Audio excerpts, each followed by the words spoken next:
الله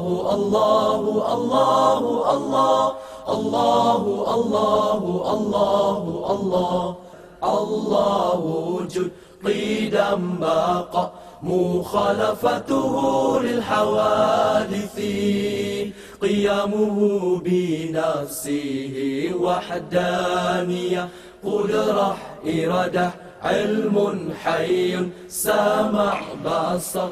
بسم الله الرحمن الرحيم. السلام عليكم ورحمة الله وبركاته.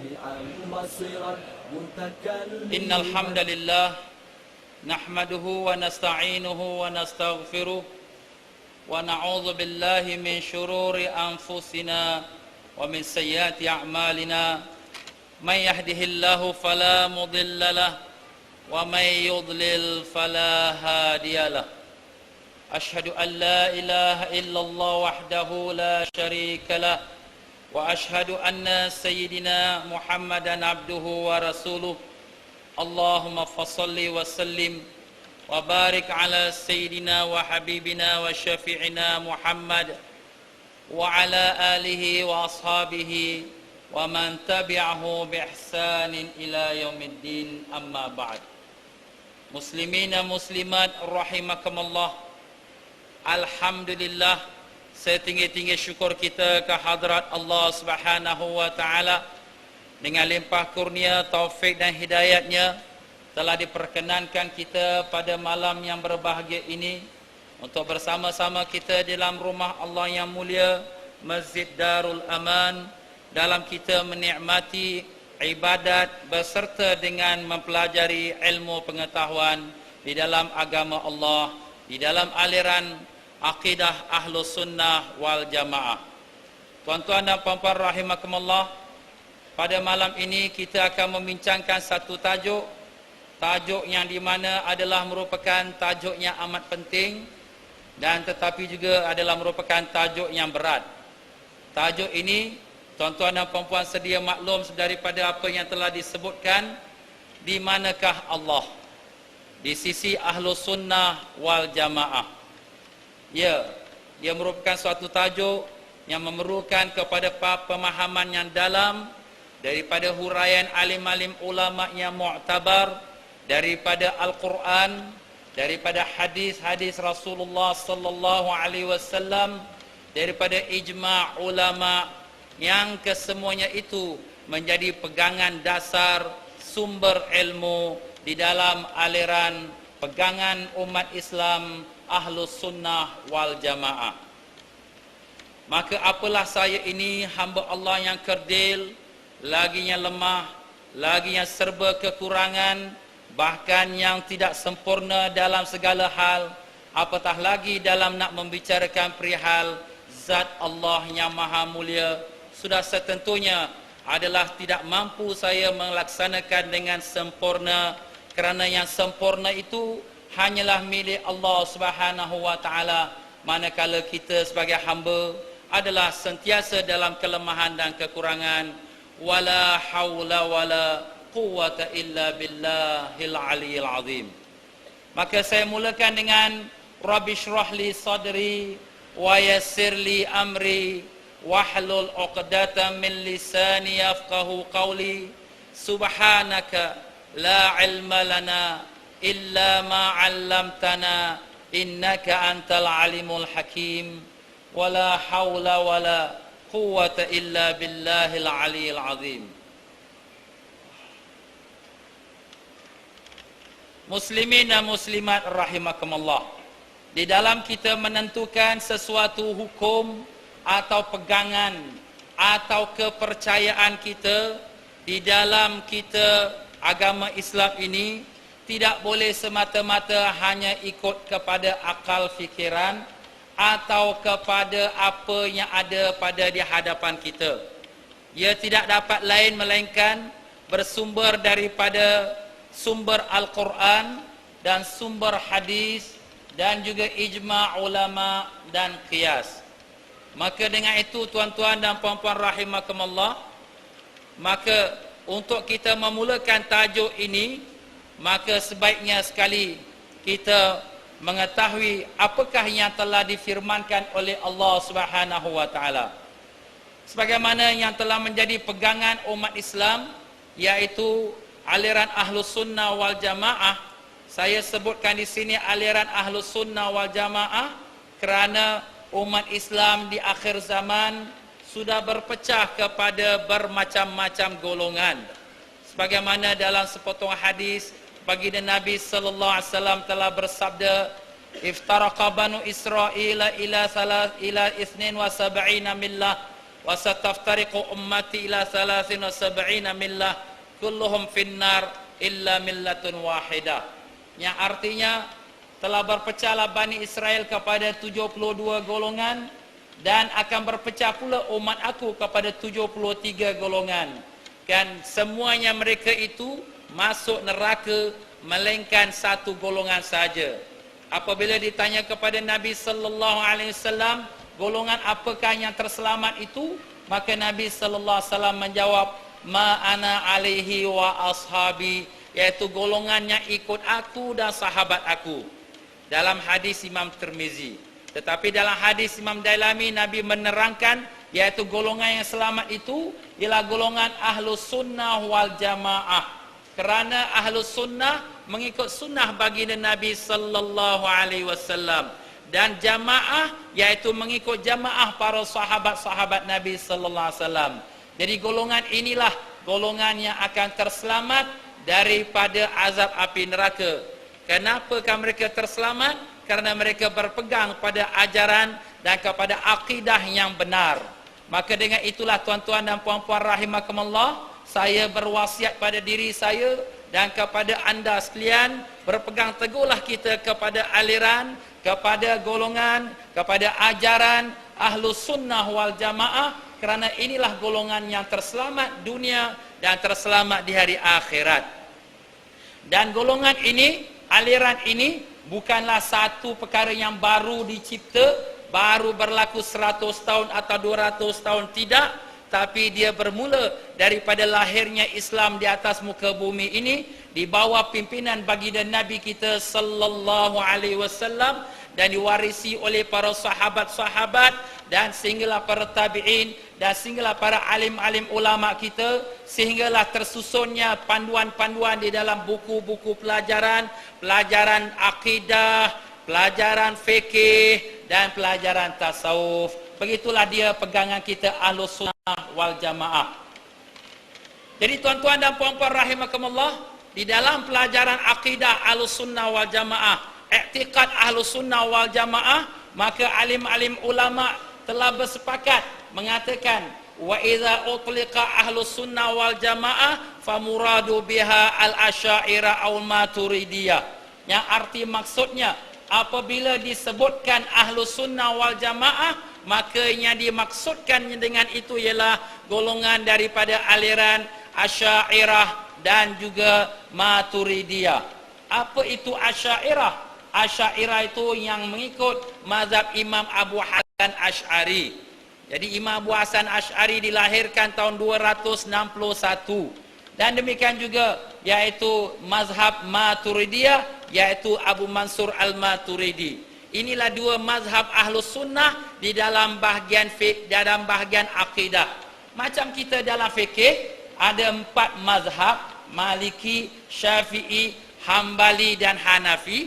Maka begitulah pula di dalam aliran akidah Ahlus Sunnah, maka yaitu dalam akidah kita berpegang pada mazhab Imam Abu Hasan Asy'ari atau Abu Mansur Maturidi. Tetapi yang majoriti, yang popular, yang banyak ialah berpegang kepada mazhab Imam Abu Hasan Asy'ari atau dikenali juga sebagai Asy'ariyah. Dan itulah juga pegangan umat Islam kita di rantau ini sebelum berlakunya bermacam-macam fikiran-fikiran yang lain yang masuk ke rantau ini. Tuan-tuan dan puan-puan rahimakumullah, yang berpegang kepada Al-Quran dan juga sunnah Nabi kita sallallahu alaihi wasallam dan juga ijma' alim-alim ulama, maka dengan itu pertama sekali dalam membahaskan ainallah, di mana Allah, maka kita berpegang kepada ayat Quran yang telah jelas difirmankan oleh Allah Subhanahu wa taala, yaitu firman Allah Ta'ala, a'udzubillahi minasyaitonir rajim, laisa kamitslihi syai'un wa huwas samiul basir.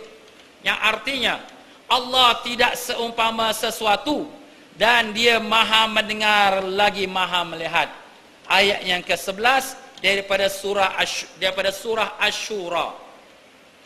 Ayat ini jelas Allah menyatakan bahawa Allah itu Tuhan yang kita sembah tidak seumpama sesuatu, tidak seumpama apa pun, tidak seperti apa yang kita nampak, tidak seperti apa yang kita dengar, tidak seperti apa yang kita gambar-gambarkan, yang kita khayal-khayalkan.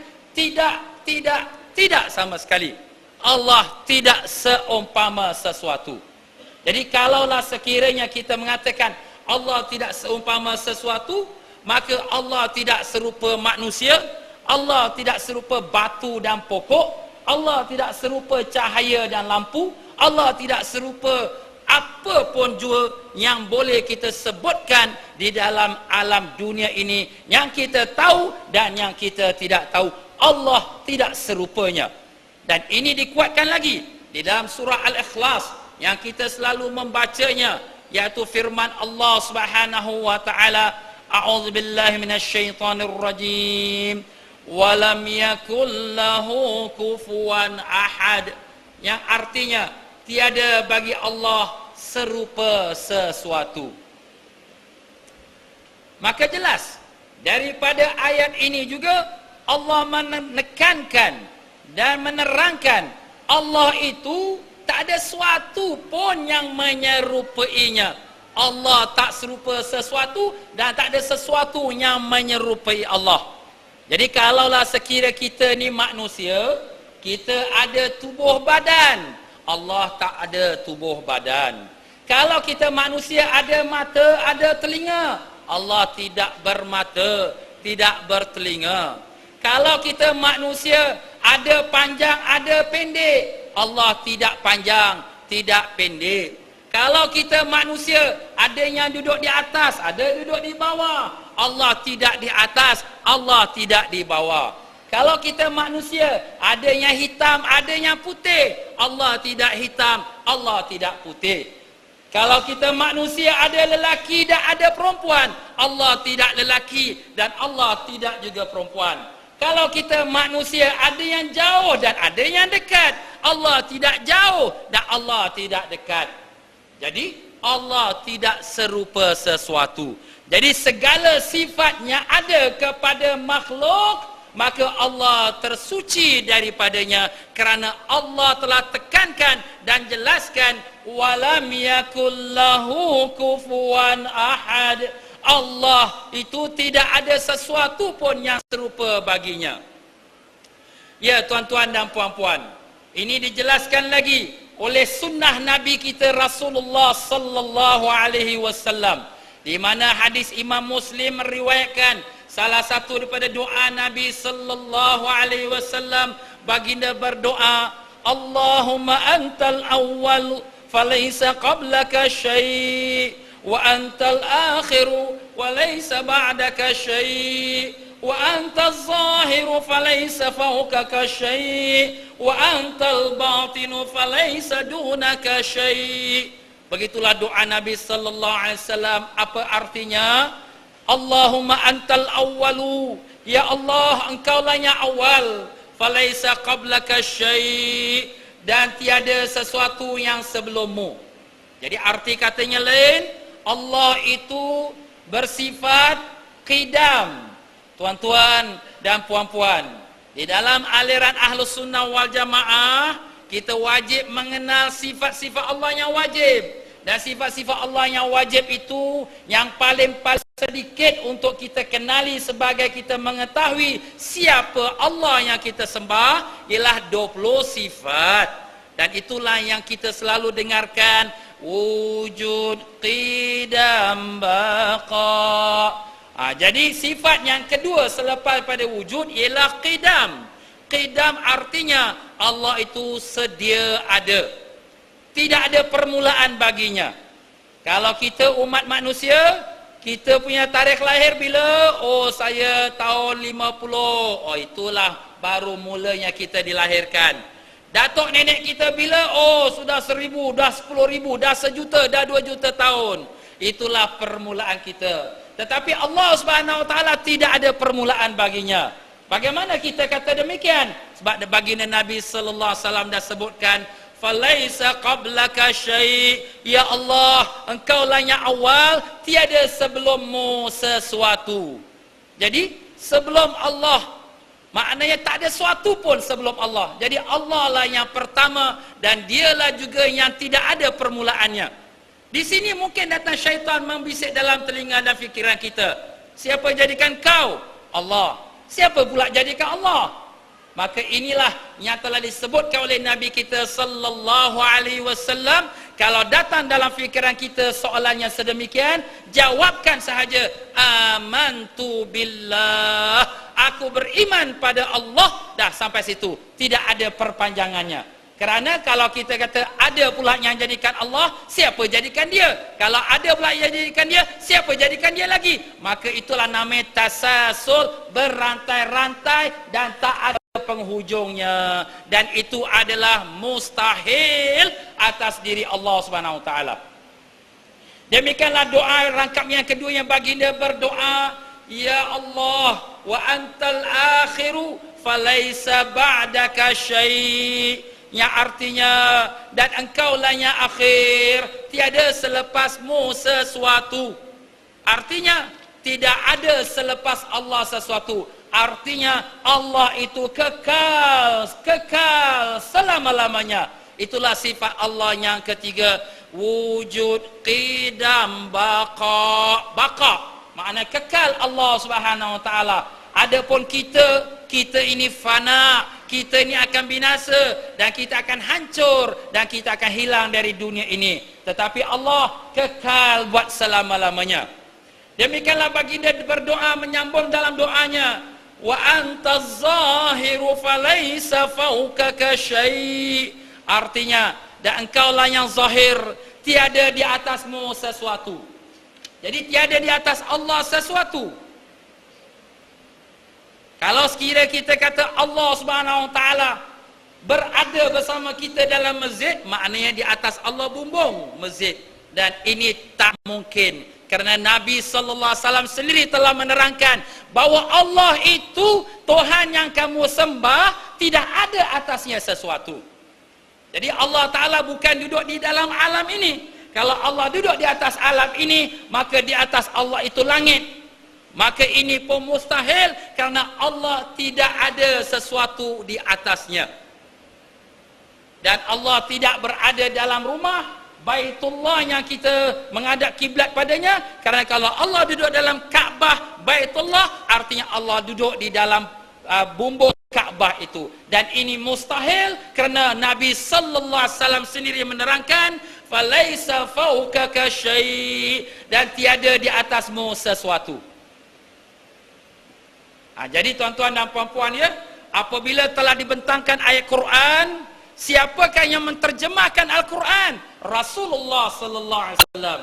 Jadi bagaimanakah maksud Al-Quran? Rasulullah lah yang menerangkan. Jadi maksud daripada Allah itu tidak serupa sesuatu, maka jangan digambar-gambarkan Allah itu ada permulaannya, tidak. Allah itu ada penghabisannya, tidak. Ada di atas Allah sesuatu, tidak. Dan sambungan doanya itu baginda berdoa, wa antal batinu falaisa dunaka syai', dan engkaulah yang batin, tiada di bawahmu sesuatu. Jadi Allah SWT tidak ada di bawahnya sesuatu.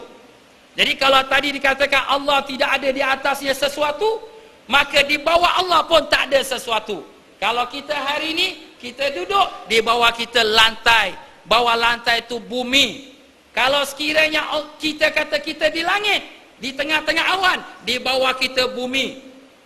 Jadi kalau sekiranya kita kata Allah di langit, bawah Allah itu bumi, dan ini mustahil kerana Nabi sallallahu alaihi wasallam telah menerangkan, falaisa dunaka syai', tiada di bawahmu sesuatu. Habis? Kalau ada macam tu, Allah kat mana? Aina Allah? Di mana Allah? Nah, tuan-tuan dan puan-puan, sebelum kita pergi jauh lagi dalam perkataan tersebut, maka alim-alim ulama telah bersetuju. Alim-alim ulama ahlu sunnah wal jamaah telah mengatakan annallaha laisa bijauhar wa laisa bi'ar. Apa tu? Jawapannya ialah bahawa sesungguhnya Allah itu bukan jauhar dan bukan pula arat. Jauhar artinya benda, substance, objek, sesuatu yang boleh dipegang, sesuatu yang boleh disentuh, yang boleh nampak, itulah jauhar. Jadi bila kita kata kita, aku, saya, ini kita ni namanya jauhar, benda yang terdiri daripada kulit, daripada darah, daging, urat, tulang. Ini kita manusia. Kita ambil kayu, ini kayu jauhar. Kayu ni terbuat daripada jenis kayu batang kering. Kalau kita kata ini besi, ini jauhar, dia terdiri pada logam yang bernama besi, yang keras, kering, tak bernyawa. Itulah dia tuan-tuan. Jadi Allah bukan benda yang boleh dipegang, yang boleh disentuh, yang boleh dicium ataupun boleh nampak. Bukan itu Allah, kerana Allah bukan jauhar dan bukan pula arat. Apa itu arat? Arat itu sifat kepada jauhar. Sifat kita yang panjang, yang pendek, sifat kita yang nampak, yang tak nampak, sifat kita yang kita kata kita gemuk atau kurus, sifat kita jauh atau dekat, sifat kita di timur, di barat, di utara, selatan, sifat kita di atas, di bawah, di tengah, itu sifat makhluk. Allah Subhanahu wa taala tidak bersifat dengan demikian. Bukan Allah Subhanahu wa taala di timur, di barat, bukan Allah di atas, di bawah, bukan Allah tu jauh dan dekat, bukan Allah hitam dan putih, kerana dia tidak bersifat dengan sifat makhluk. Itulah dia tuan-tuan, sudah disepakati oleh ulama-ulama ahlu sunnah wal jamaah. Kalau kita sangsi dan kita menggambarkan Allah tu serupa dengan sesuatu, maka syiriklah kita telah memperduakan Allah Subhanahu wa taala, maka gugurlah iman kita.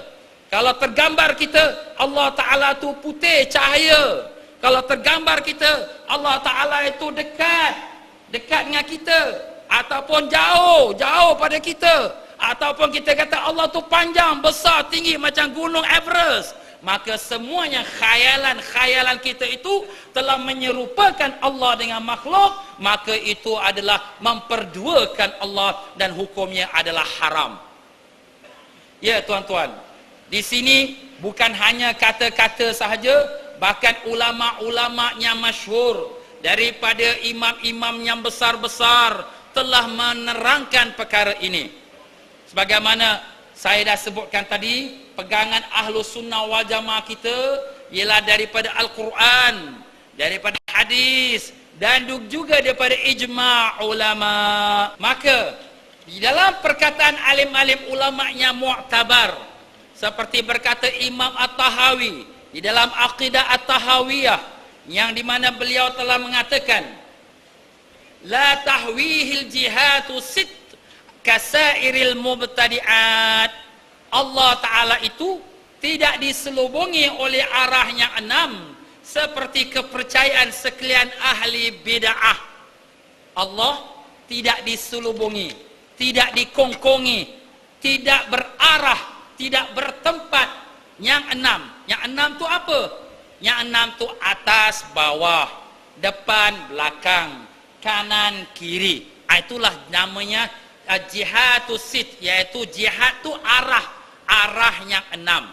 Jadi Allah tidak dikongkongi, diselubungi oleh arah yang enam. Kalau kita kata Allah di atas, maka kita telah menamakan Allah tu seperti makhluk.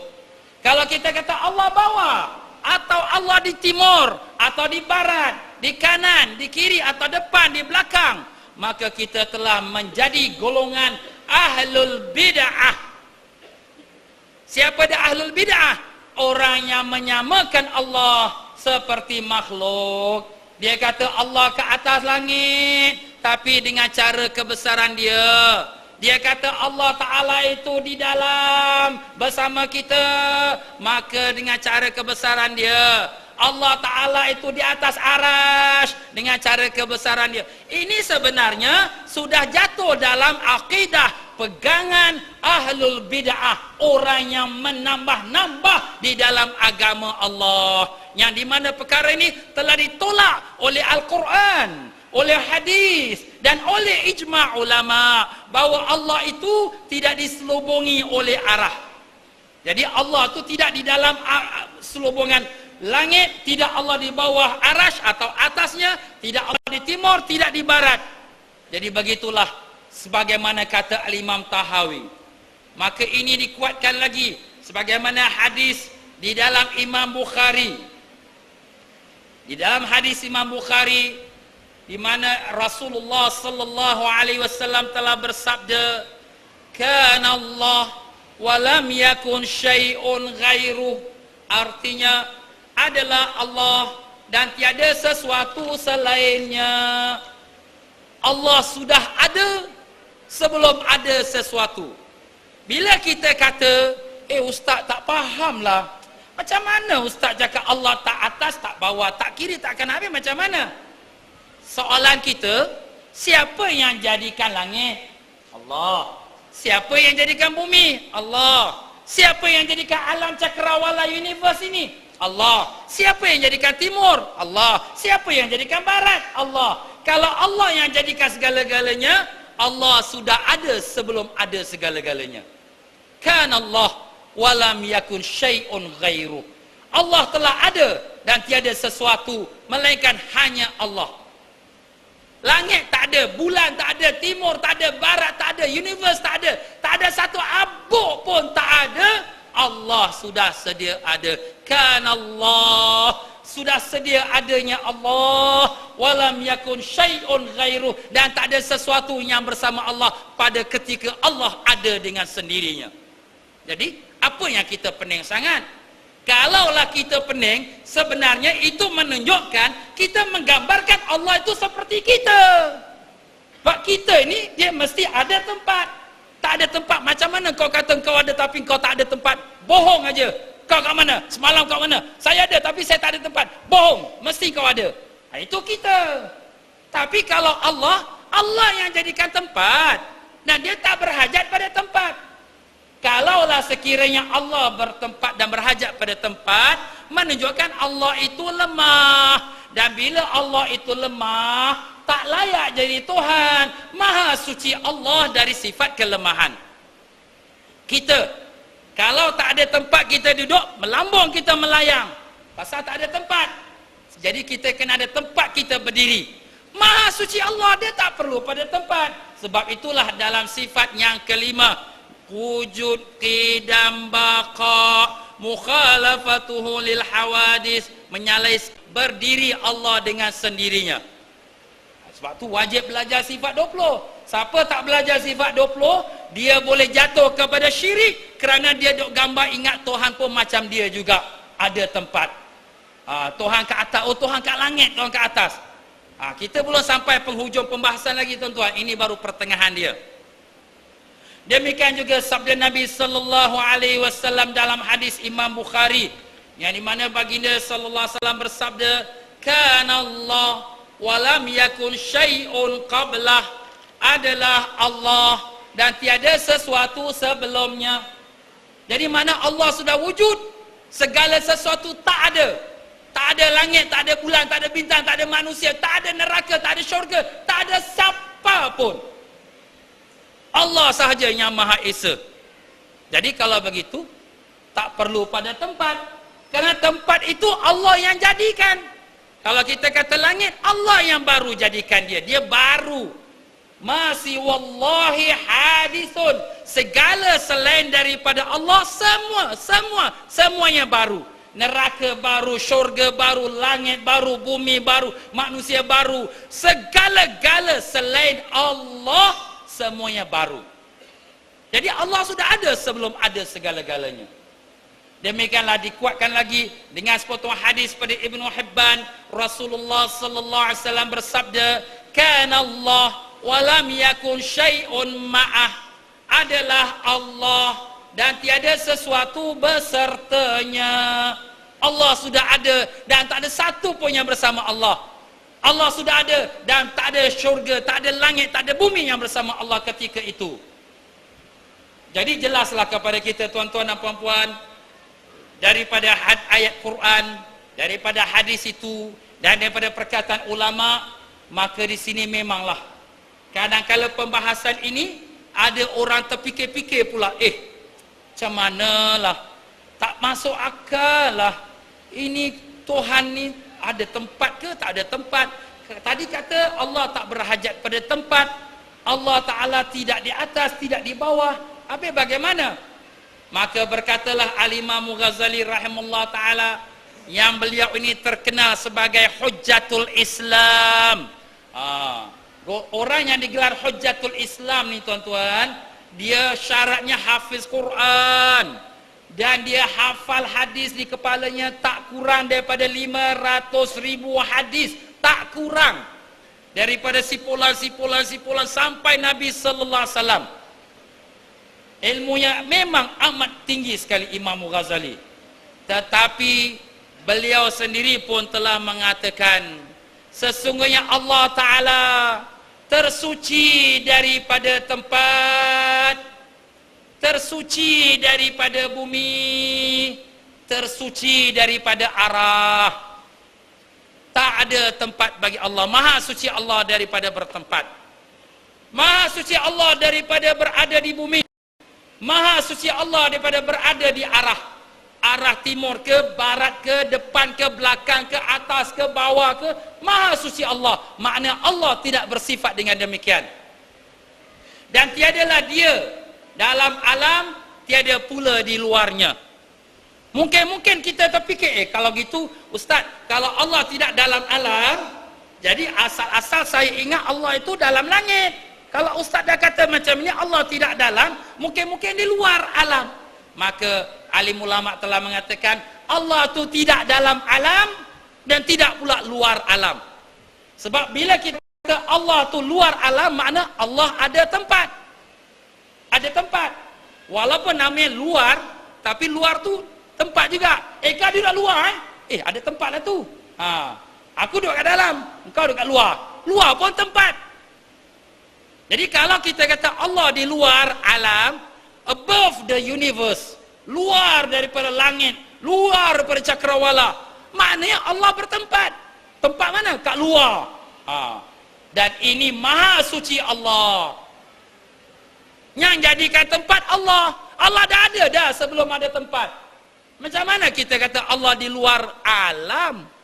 Nampak tuan-tuan?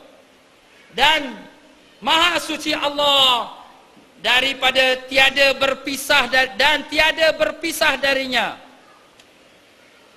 Maha suci Allah daripada bersentuh dengannya dan berpisah daripadanya. Ini ada sikit silap dia punya spelling tu tuan-tuan ya. Jadi Allah Subhanahu wa taala berkata Ghazali, tiadalah dia itu berhubung dengannya sesuatu dan tiada berpisah daripadanya sesuatu. Artinya, kalau kita sifat manusia, sifat makhluk lah, makhluk. Bukan kata manusia, manusia pokok, batu, kayu, angin, langit, bumi, bulan, bintang, tak boleh terlepas daripada bersentuh dengan sesuatu atau berpisah dengan sesuatu. Sekarang ini kita bersentuh dengan lantai. Sekarang ini kita bersentuh dengan bumi. Kita berpisah daripada langit, langit ke atas. Kalau kita pergi ke langit, kita bersentuh dengan langit, berpisah dengan bumi. Allah tidak boleh kita sifatkan dia Allah itu berpisah daripada bumi, berpisah pada langit, above tak ada.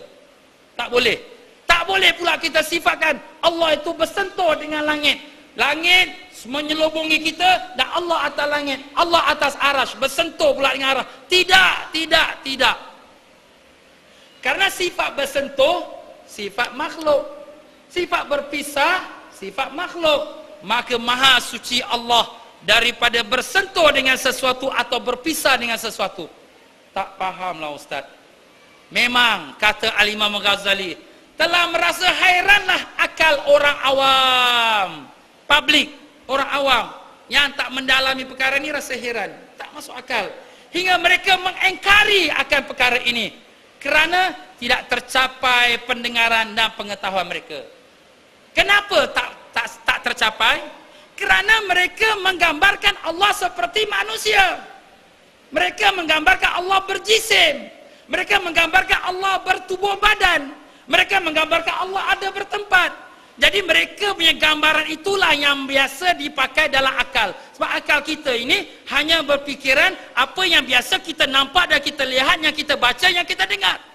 Jadi apabila disebutkan Allah tidak di atas, tidak di bawah, Allah tidak bertempik dan tidak berpisah, macam mana ni? Jadi dengan itu mereka pun mengingkarinya. Jadi inilah yang disebutkan oleh Al-Imam Ghazali. Bukan sekadar itu saja, bahkan banyak lagi lah imam-imam yang lain pun telah menyebutkannya juga.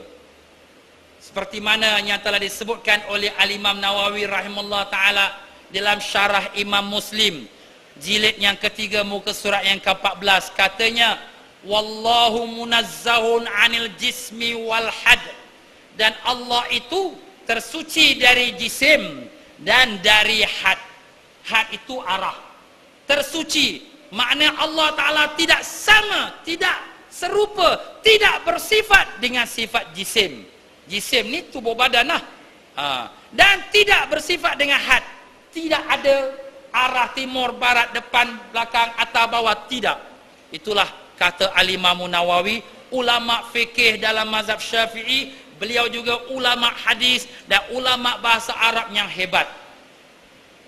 Dan demikianlah juga telah berkata Sultan Ulama Syekh Izzuddin bin Abdul Salam dalam kitab Qawaid muka surat 201, katanya, adalah dari jumlah akidah yang tidak mampu orang awam memahami bahawa Allah Ta'ala tidak dalam alam dan tidak pula di luar alam, dan Allah tidak bersentuh dan tidak pula berpisah darinya.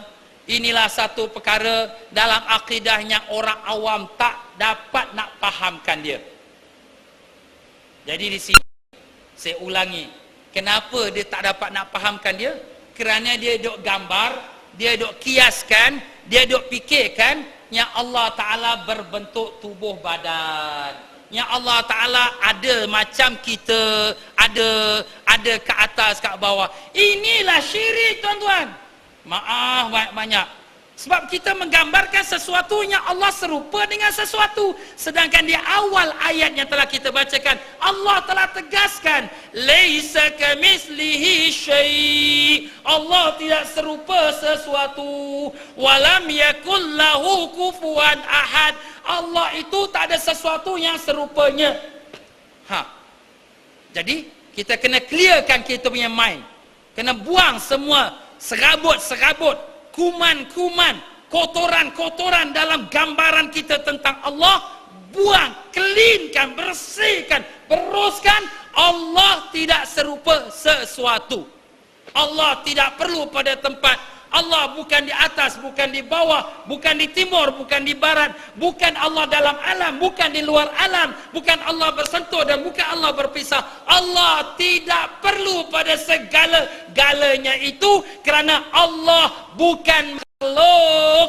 Allah dialah Tuhan yang menjadikan makhluk segala-galanya.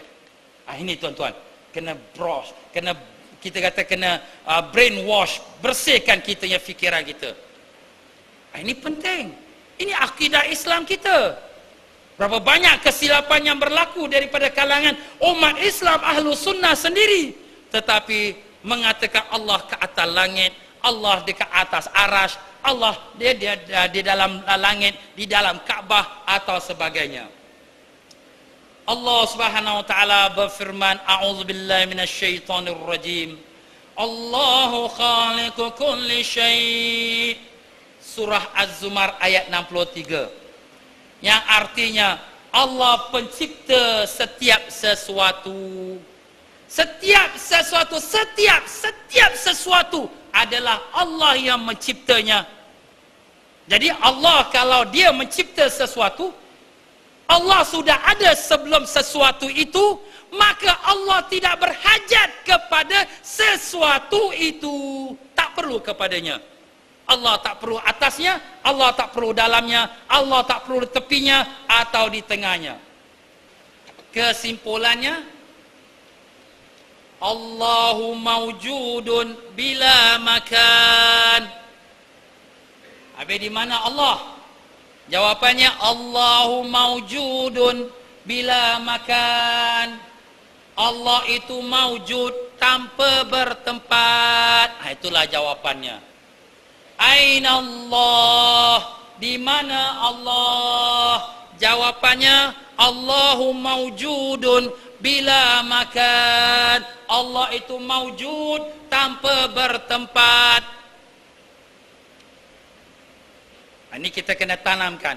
Allahu mawjudun bila makan. Allah itu mawjud tanpa bertempat. Kena masuk.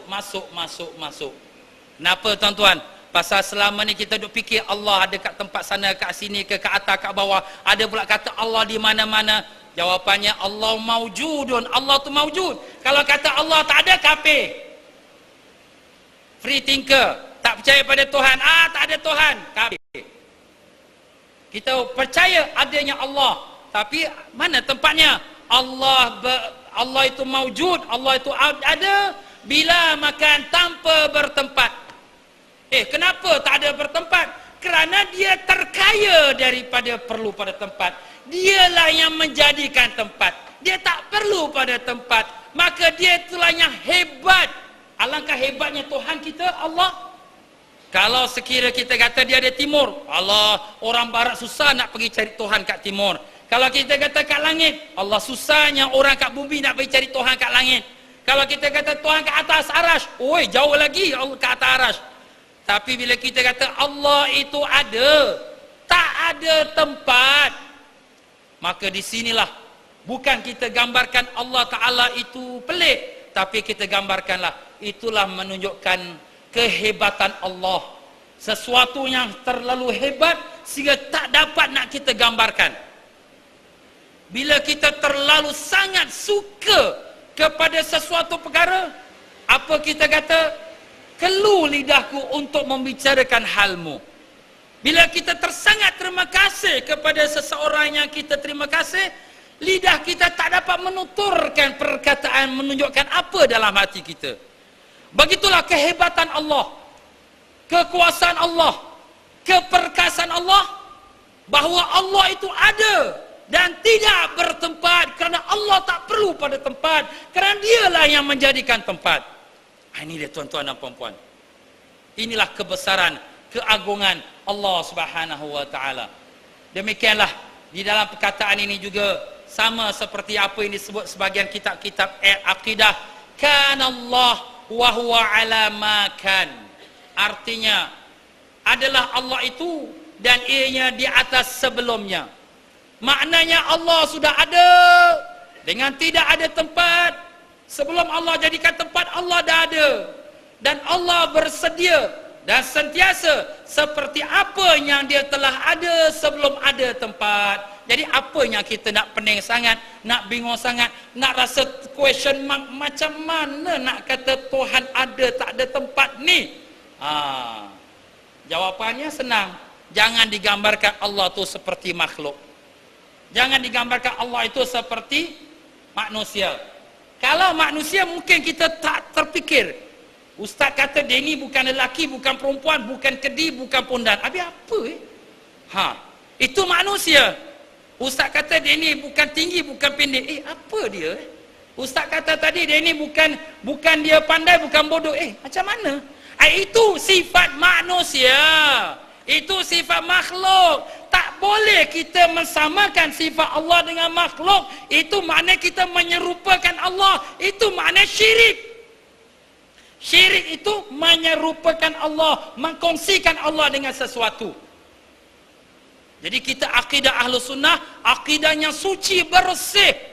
Sebab itulah surah Qul Huwallahu Ahad itu dinamakan suratul Ikhlas.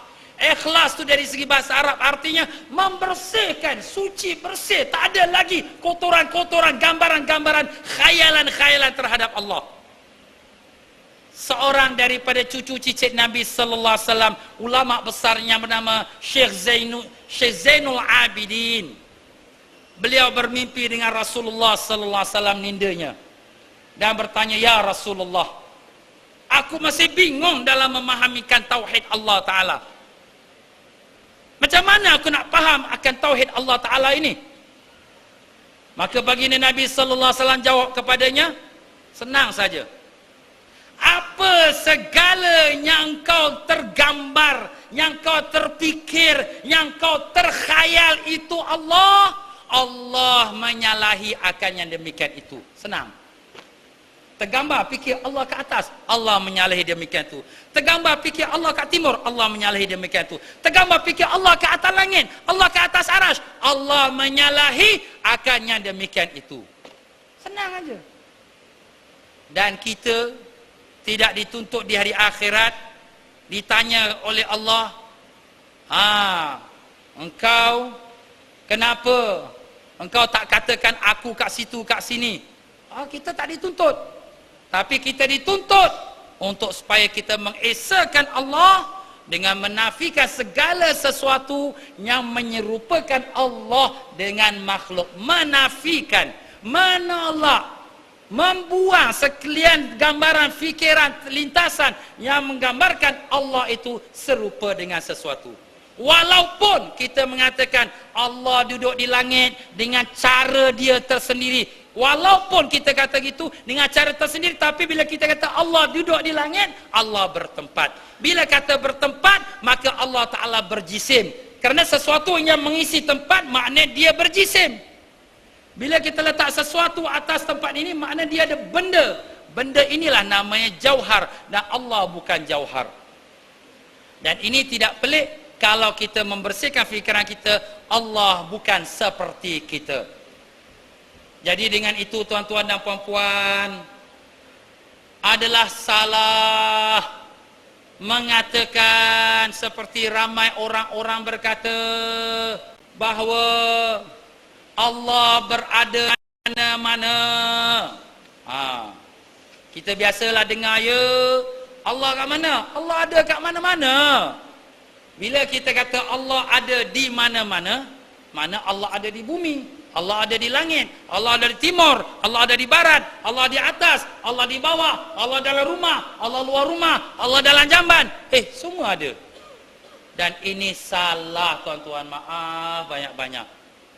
Bukan Allah berada di mana-mana, tidak, kerana Allah tu ada tanpa bertempat.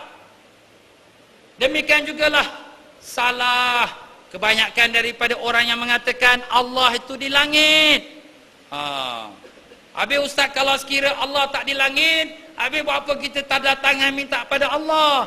Tu tanda tangan nak menunjukkan rasa kefakiran, kehambaan. Bukan mana Allah ke atas, kita kat bawah. Tidak.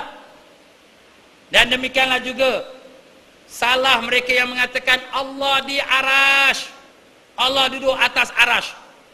Lepas pada bumi, langit, lepas langit pula arasy, Allah duduk atas arasy. Salah.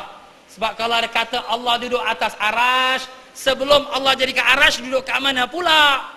Kalau Allah dah duduk, makna dia perlu pada tempat. Kalau perlu pada tempat, lemah dia. Kita lama-lama diri pun letih juga nak kena duduk. Kasar kita lemah. Kalau Allah pun nak tempat duduk juga, menunjukkan Allah tu lemah. Dan maha suci Allah daripada sifat kelemahan. Jadi Allah bukan di langit, bukan di arasy. Dan salah juga mereka yang mengatakan Allah di tempat tiada, Allah di tempat yang tak ada. Macam mana pula?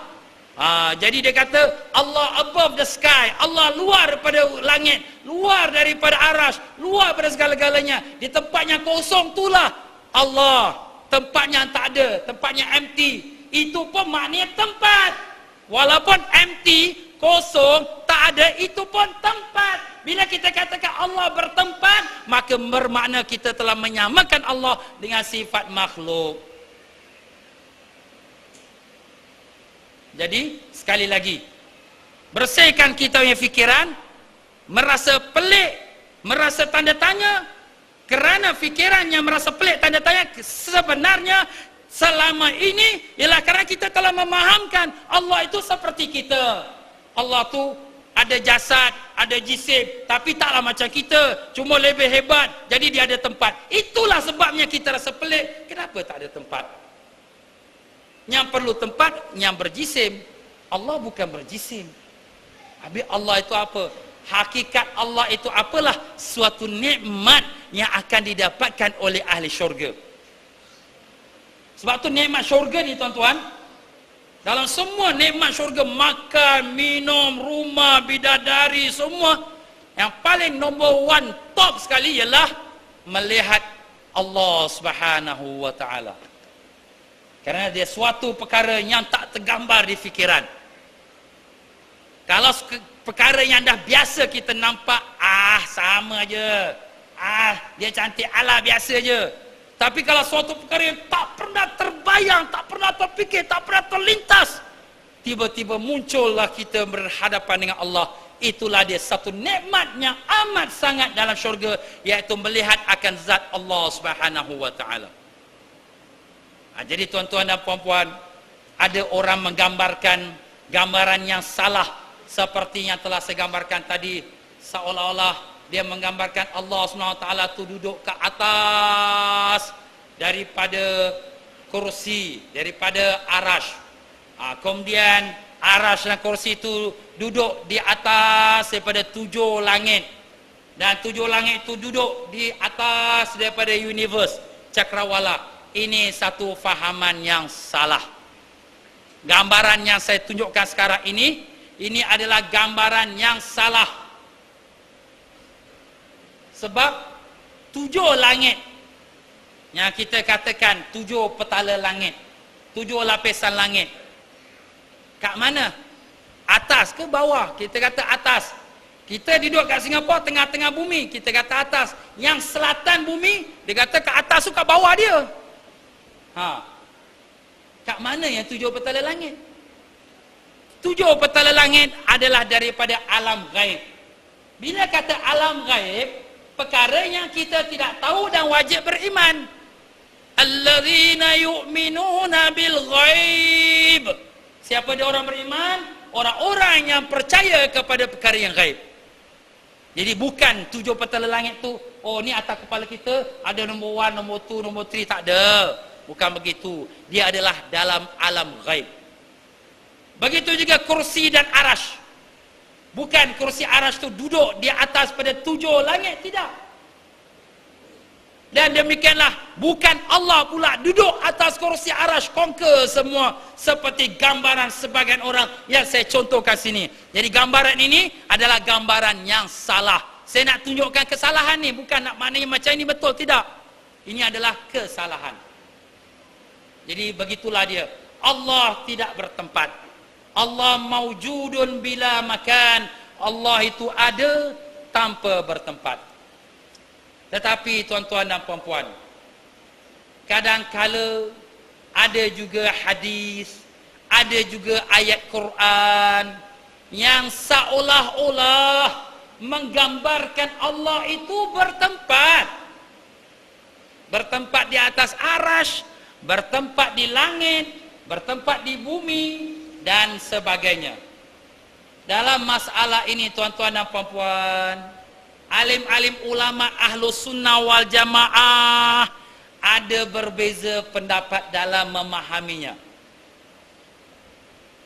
Seperti mana yang kita lihat di sini, Ahlus Sunnah wal Jamaah terbagi pada 2 golongan ulama yang kedua-duanya adalah benar dalam memahamkan ayat-ayat Quran atau hadis-hadis yang seolah-olah menggambarkan Allah bertempat. Golongan pertama dinamakan golongan tafwid atau mazhabu tafwid. Tafwid itu apa? Menyerah bulat-bulat.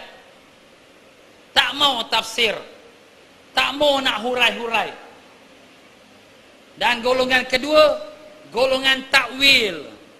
Dia mentakwilkan ayat atau hadis yang ada penyerupaan Allah dengan sesuatu dari makhluknya.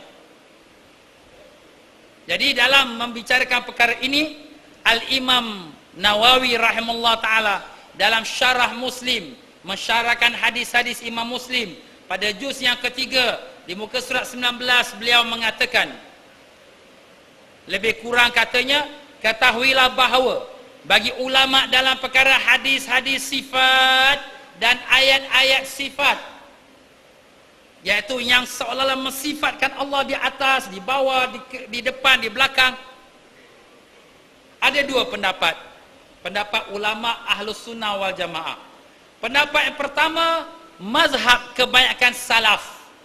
Salaf tu ulama-ulama yang sebelum tahun 300 Hijrah. Atau ke semua mereka, bahawa tidak bercakap dalam maknanya.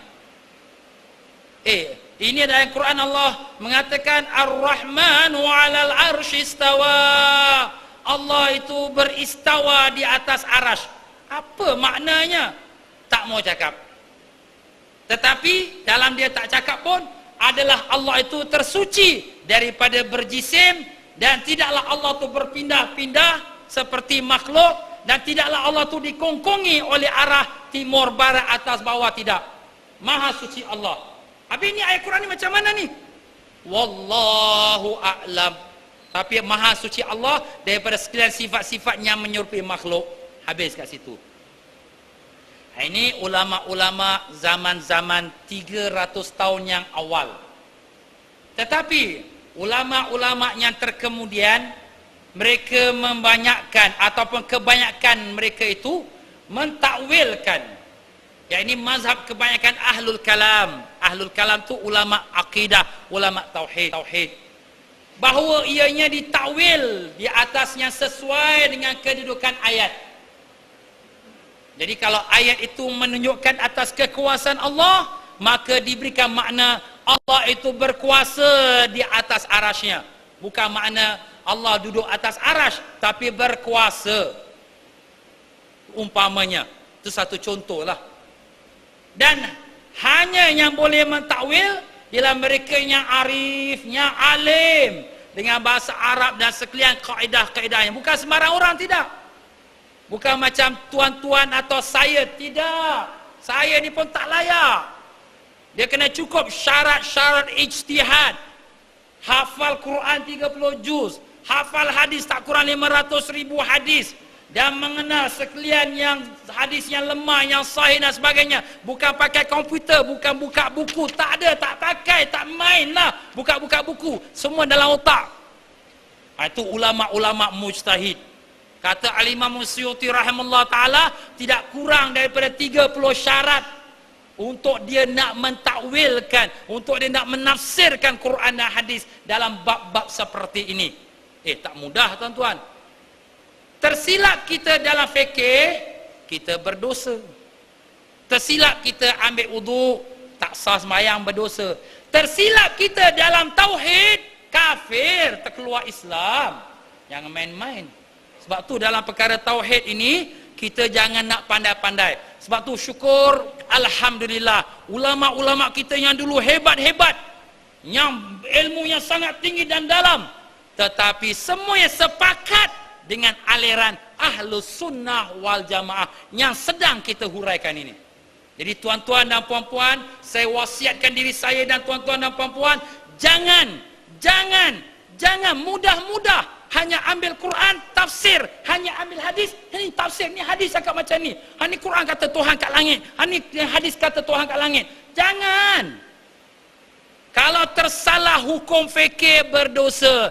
Tersalah hukum dalam tauhid, boleh jadi kafir. Wal'azubillah.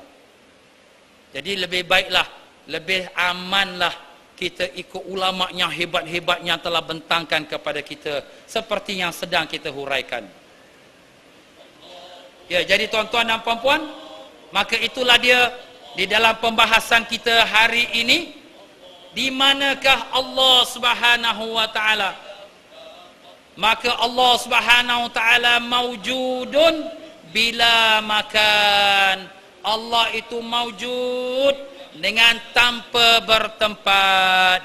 Dan itulah dia tuan-tuan dan puan-puan, jawapan kita pada persoalan malam ini. Ya, tuan-tuan dan puan-puan rahimakumullah, sudah setentunya ramai lagi yang mungkin bertanya-tanya, bagaimana dengan ayat itu dan ayat ini, hadis itu, hadis ini yang menggambarkan Allah Ta'ala seperti bersifat dengan makhluk. Sebenarnya semuanya itu insya Allah akan terjawab apabila ada kesempatan yang akan datang dalam pelajaran-pelajaran kita yang akan datang insya Allah Ta'ala.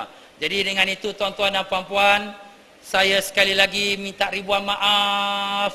Bukanlah saya seorang ulama, apalagi nak membicarakan tentang hal sangat halus dan sangat besar, iaitu mengenai zat Allah Subhanahu Wa Taala.